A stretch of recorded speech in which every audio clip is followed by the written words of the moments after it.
Hi, I'm Chris Schleter, Master Gardener, food blogger, and writer. Gardening, cooking, healthy and tasty food is my passion. Welcome to my country kitchen, where we'll cook fast, fresh, with the best ingredients you can find. Come join me now.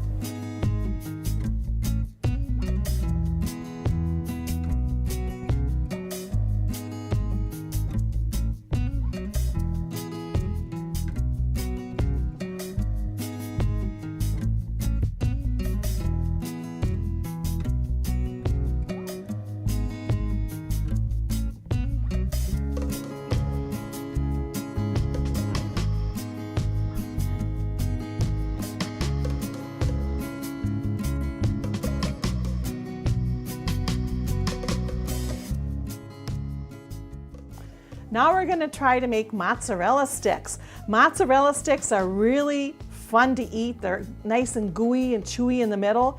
And you can buy these frozen, but why buy them frozen when you can just make them from string cheese? All you need is little packages of string cheese and put them all ready out on a plate so you got it ready to go. And then you need 3 stations. You need some flour in a bowl. You need a couple eggs in a bowl. I've got a couple eggs here that I'm just going to beat up. Just enough so they're mixed up a little bit. And then in this container, I have some panko crumbs, some Italian breadcrumbs, and some fresh grated Parmesan cheese. And the way you prepare these is by put them usually on a piece of parchment paper on a sheet. As you can see, I have some of these done. And it's a very simple process of just marking where you're at so you don't get the right routine. Just go left to right. Don't get mixed up, so you make sure you start with a flour, coat that flour, and then you roll them into the egg yolks and the egg whites here. And you drip a little bit of it off, and then I always use 2 hands. One's going to be just for the breading, one's going to be for the wet.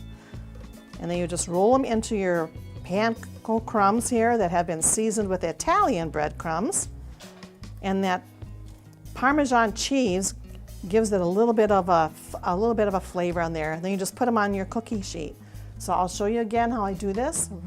Put them right in the flour, get them nice and coated with flour. Then you head to the eggs and roll it in there so it's coated. Back into the crumbs and roll.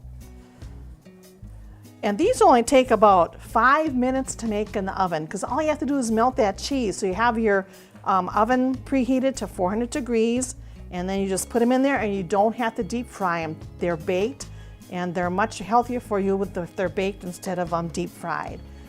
A real simple way to make them year-round. You can also, when you make them, you could add other herb flavorings in here. So if you wanted some dried parsley, or maybe you like some flavoring with more of Italian seasoning besides the breadcrumbs, you could do that as well.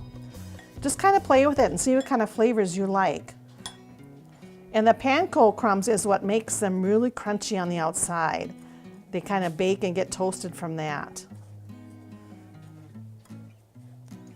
Okay, I'm going to have one more to roll here. And then I'm going to put these in the oven just until they're melted, about 5 minutes, and I'll show you in a second.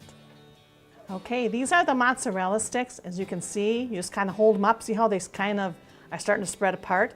That's exactly what you want. You want them to melt just like that. You get a nice good cheese pull in there. So the sticks are ready to go. Now we're going to go on to another tasty sandwich.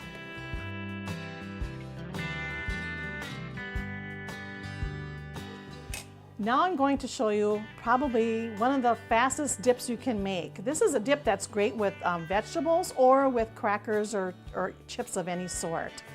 So the first thing you need is just a block of softened cream cheese. Let it come to room temperature and to be nice and soft. And to that I'm just going to add a little bit of sour cream, about a couple spoonfuls just to start out with. And then we're going to mix that up with a mixer. We want it to be nice and fluffy. And when I'm mixing it, I'm going to add a little bit more sour cream because you can kind of tell when you mix it if you need a little bit more sour cream. Just a little bit, not too much. We'll turn that up way high and get it nice and mixed. There you go.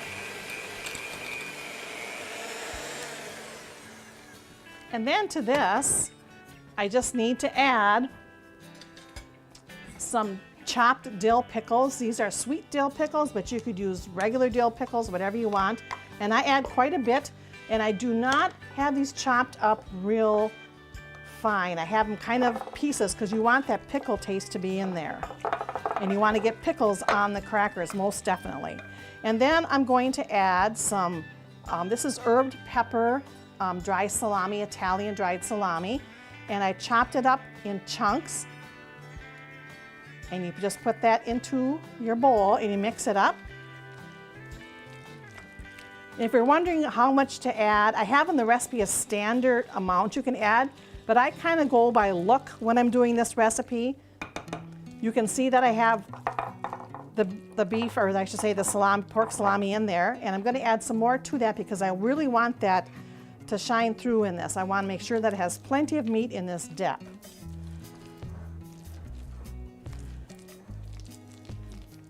And I want to make sure it's a spreading consistency. And to test that, I kind of like put it on the edge of the spoon, and I can see it's pretty good.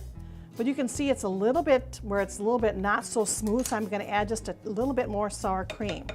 Now, this is anywhere from 1/4 cup to 1/2 cup, depending if you have, you know, more cream cheese or whatever, and more pickles.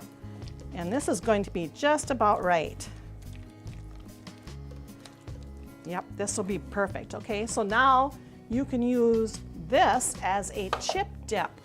And what's nice about a chip dip is that if you get something that has a scoop in it, you can get the whole goodness of the dip right in there. And you could also set it with crackers and put it on crackers like this, and you can see every bit of what I had in there is showing on there, so you know that you have the right amount in there. And for something really different, use it as a dip with pretzels. It's really good with pretzels. You can see they break a little bit, but they're really good for that as well. But that's a real simple dip that tastes good. Another thing you can do with this, you can also spread this on a sandwich. So if you're making a ham sandwich, you could add this to as a spread to your sandwich as well. And to complete your game day buffet, don't forget to add some fresh vegetables, celery or carrots. They'll go good with the dip. You can either just put it in a bowl and eat it like that. And that's something that you should always include with your meal, some fresh, really crunchy vegetables. Celery would be awesome in here. Radishes would be good. Broccoli and cauliflower. All those are nice accompaniments to the dishes that we made today.